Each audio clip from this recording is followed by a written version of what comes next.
Hey there, welcome back to the home stretch. We are finally to the point we get to remove the gray countertops, put in some nice wood. Look at this is gonna be awesome. But to get this fitting over onto here, we gotta do some demo. But first, we have to get rid of the coffee machine, my favorite piece of hardware. I'll miss you, friend. I'll miss you, friend. Of course, I'd not forgotten about the sink countertop. That goes as well. One of the biggest issues that driving this project is that this countertop is actually separating. There's a gap here. This is actually dipping. This is in two pieces for whatever reason, a seam right down the middle. So this particular part is sagging. We need to address that. And we're going to do it by replacing the entire countertop. That's the first thing. With this back wall, there is a bow in it right about here, and it's out about almost 3/16 of an inch. So when we build the new countertop, we need to put in enough scribe on the back to compensate for that. The new countertop is not going to have a backsplash. It's going to go straight. There's probably going to be some tile or something on the back wall eventually. That's not the concern for this project. We're doing countertops.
While Kitchen Daniel is doing the demo, Workshop Daniel is tackling the acacia wood countertops.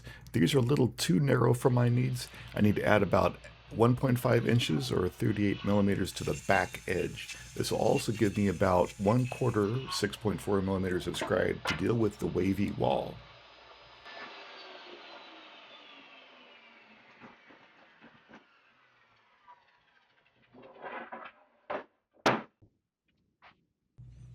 You can see how much I had to add to the depth of this countertop, gluing on the bit there, and also you can see where that scribe is at the very back. So let's get this bar clamped in place and set up for finishing.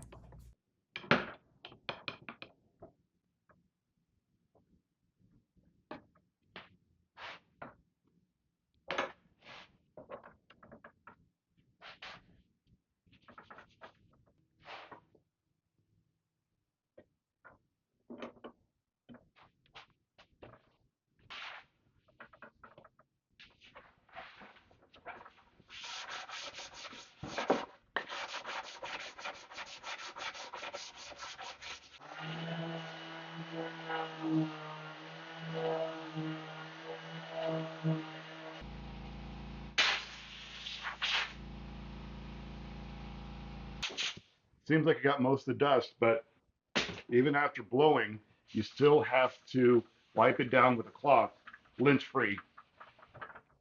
Look at that. You don't want that in your stain or top coat. So these things are at 220. I think they're ready for stain.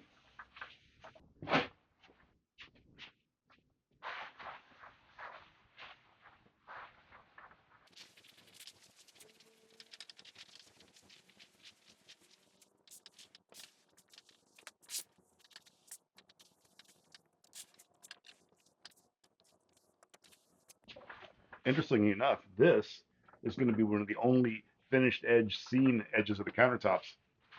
So, whoops, stain in the arm. So I'm taking some extra precautions with sanding and making sure this is a clean edge.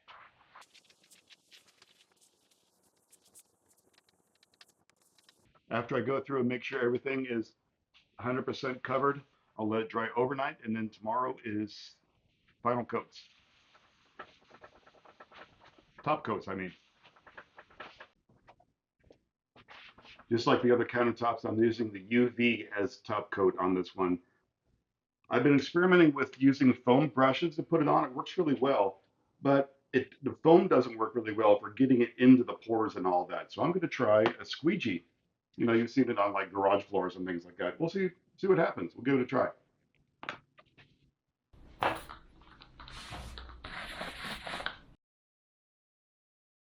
It was right about here that I noticed that it was doing some bubbling, so it was kind of interesting. So I'm sure I was talking about, well, just do a foam brush over it and then it smooths out. And that's actually that's the procedure I went with, and it worked out quite nicely from there. So after it's all done, a couple of quick strokes here and there to make sure things are nice and even, and we are ready for the fun part. We get to break out our friend the UV lamp. So I've done a handful of these finishes so far. I really feel the best technique is you start further away, get things kind of even, and then get a little bit closer as you do. These lamps are pretty low wattage, I should say. So it's difficult to burn it, but it is possible. A couple more coats, and this guy is finished and ready to install.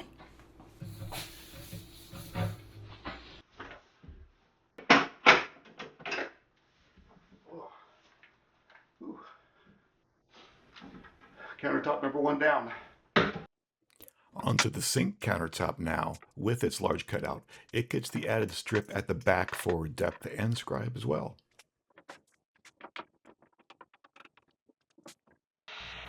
Here I'm cutting the scribe at the far right end of the sink countertop where it hits that wavy wall. I felt it was expedient just to make a few passes with a circular saw to create that scribe. Knock it out a bit with a hammer, and there we go.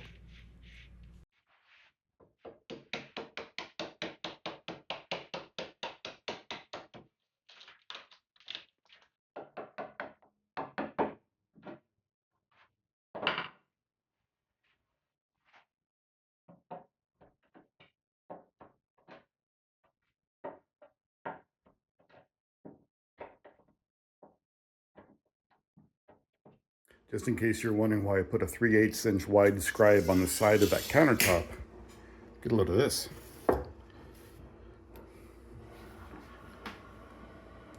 That is pretty intense. I'm sealing the underside of the countertop here. This is just something you've seen me do a few times, so we're not going to spend too much time on it.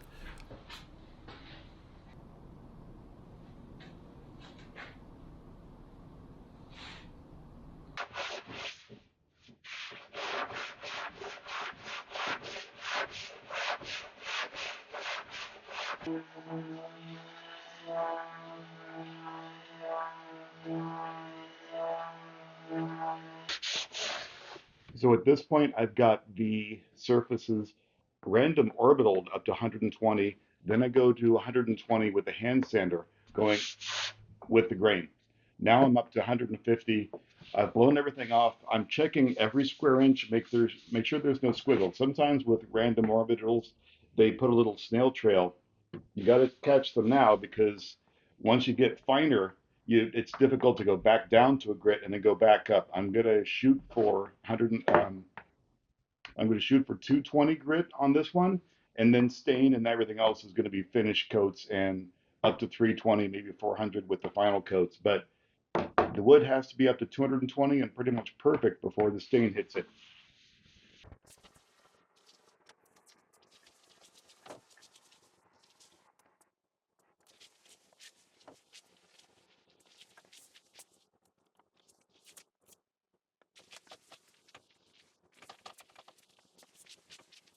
So this is acacia wood.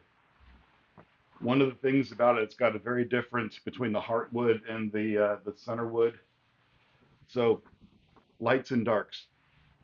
What I will do with this is what I've done with the kitchen island already. I will go through, and if I really don't like a light streak, I'll go back after a top coat of the seal coat with the UV cure. I'll go back with the paintbrush and put a little bit more of the stain, um, darken up a line or two.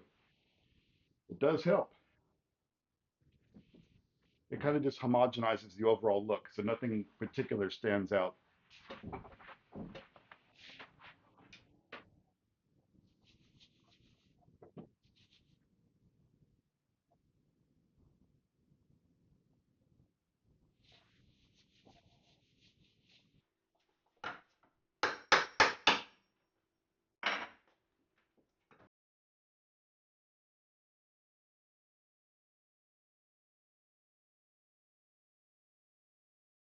Victory! Victory!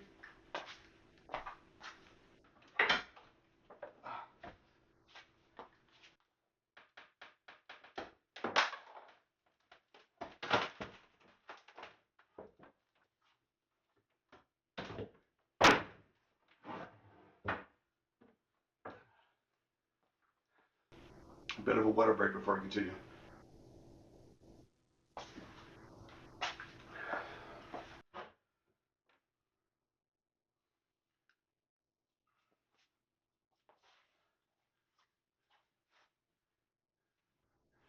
Well, this is interesting. The undermount sink is actually separating from the countertop.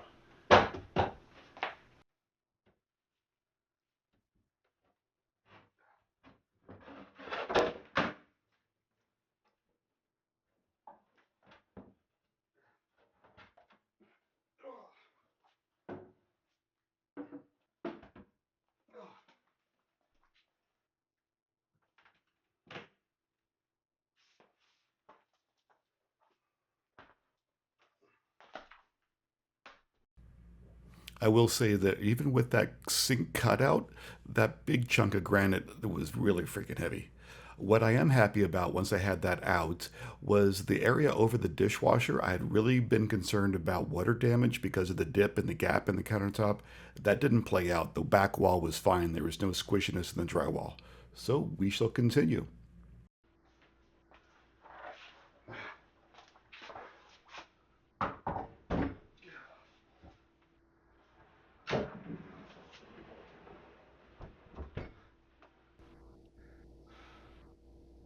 First, first impressions, it fits nicely.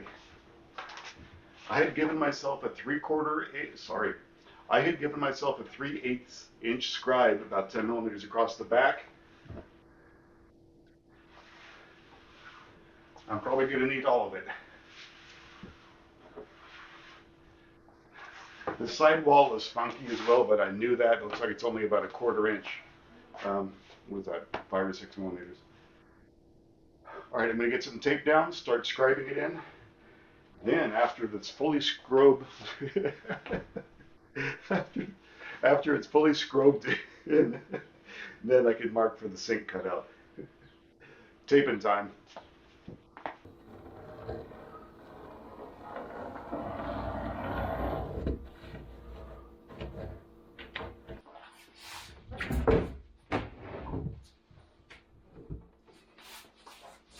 I prefer to scribe the end wall first and then scribing the back wall. We can do both cuts at the same time balancing, but I feel it's easier to make sure the overall length dimension is accurate. Then I can locate the sink cutout.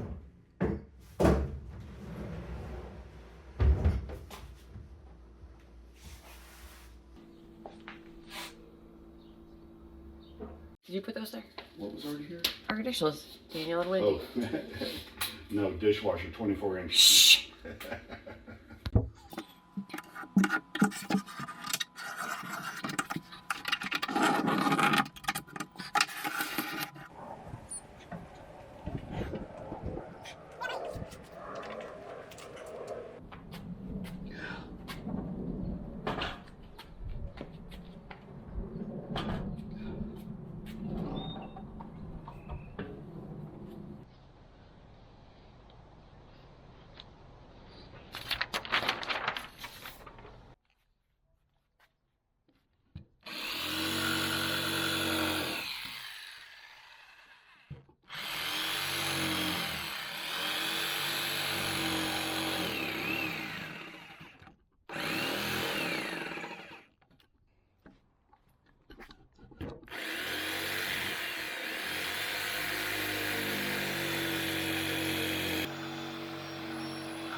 Like butter.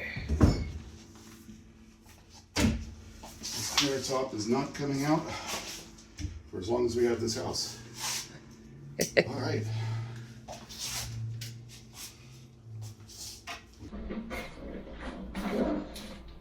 We got to test fit first, and then we're going to tape it all off, and then silicone the bejesus out of it.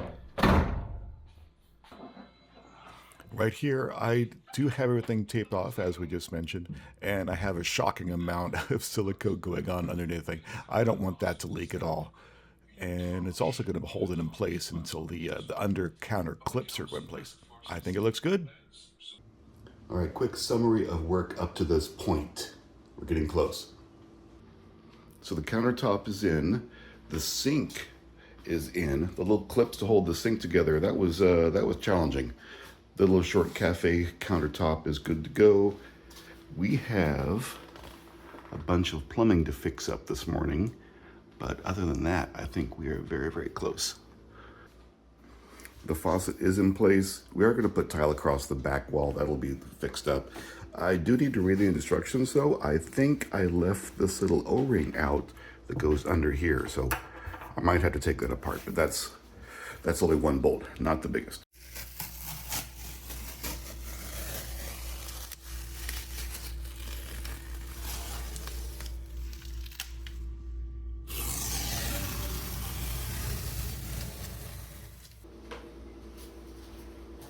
We, of course, are ready for the biggest, most important part of the project. Getting his guy brought back in. Oh,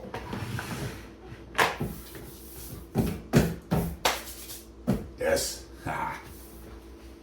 This is the artistic side of this project, so we're doing stick-on tiles for the backsplash. The countertop has been caulked all the way around, so we know it's watertight, and then we get to do these guys. So we've already stuck one. We're gonna make another cut and stick number two, tile number 2. I'm pretty sure it's that. You could have lied and be like, "This is the first one." You can see it over there. I didn't have it in the shot. Oh, well. Yeah, I gotta work on my... First cut is not the deepest, baby, you know. Tile number 2 down of 472 tiles. That's a rough estimate, of course. S-T-I-T-C-H? Yeah, that's S-T-I-T-C. Whatever.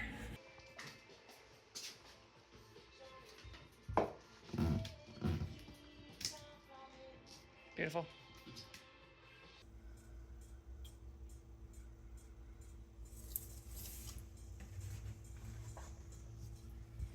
The design department had suggested that wainscoting would be a nice artistic touch, so we shall add that. This kitchen is long and narrow, and it will add some visual interest to the big blank wall at that end.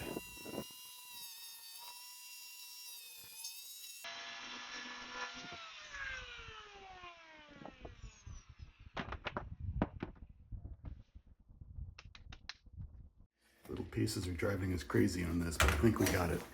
All right, so the last big hurdle to deal with is this hump in the wall. So check this out. Let's look at this. It's probably 1/4 inch, 3/16 at the top, touches in the middle, and another 3/16 at the bottom, 3 or 4 millimeters. So there's just a big honkin' hump. There used to be a window right in this corner. So we have to address some drywall inconsistencies.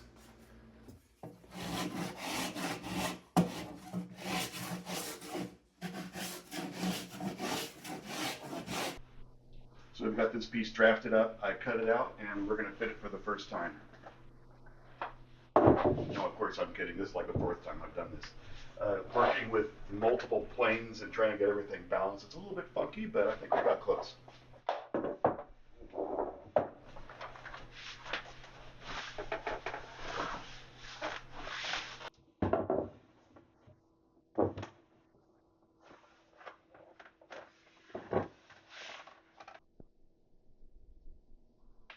From here, we need to hit the wood store for some supplies to finish out the top rail for the wainscoting. It's times like this, my car dislikes me.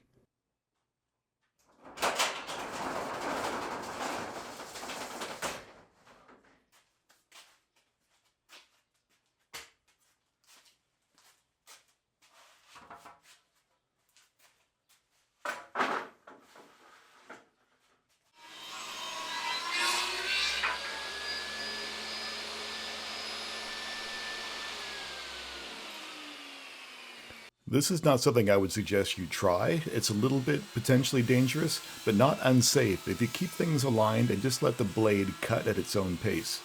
The end of the top rail here ends at a doorway, so I felt it was better to taper this back so you don't whack into it walking past.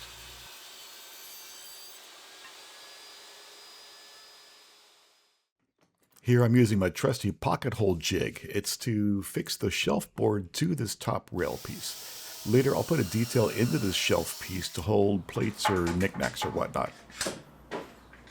I didn't want a seam in the middle of this top rail with it being almost a focal point at the end of the kitchen, so I made it out of one piece of 13 feet or almost 4 meter long board. The end result will be very nice, but it was a bit of a challenge to wrangle all these clamps to get everything set up.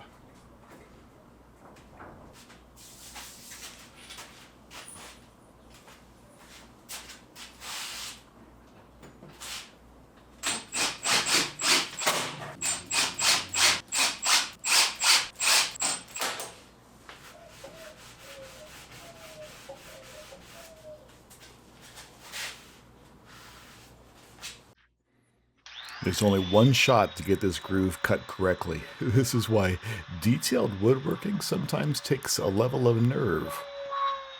But it turned out quite nicely.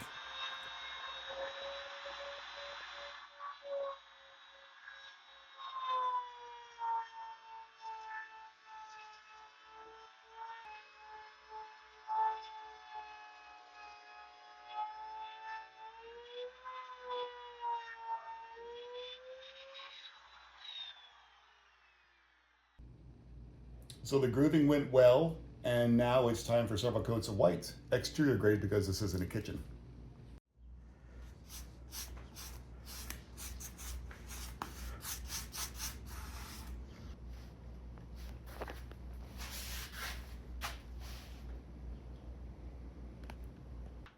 A couple of coats down, we're ready to let this sit overnight, do some sanding, and then final coats in the morning. A pro tip for you though, if you're going to be painting with your brand new shorts, try to get a paint color that at least matches the shorts you have.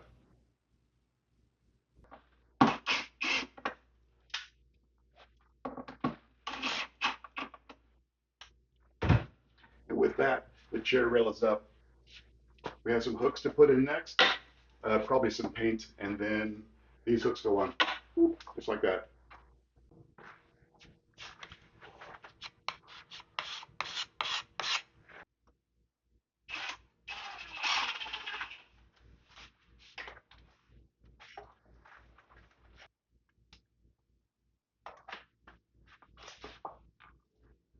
It's been months, it's been years of work to get to this point, so let's have a look at the culmination of all these efforts. Let's go.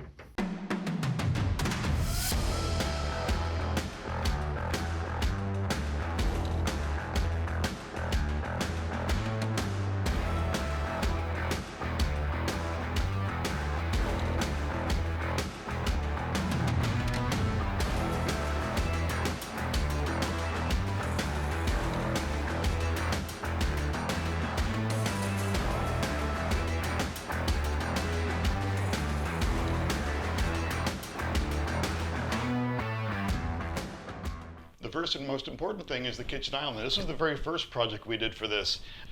I've got some extra storage in the drawers, and I've got storage below for larger things, bottles or mixers, whatever we have. What I like about this is that the casters I use on it have a feature that allows it to be dropped down and stable. So if you don't want it to be rolly, you can do that. So that's pretty cool. The other really cool thing, look at the picture of what it was before, this gray, with this stupid gray countertops, but the low countertops in this area, that was a really strange design feature. and I didn't understand it, and I didn't like it.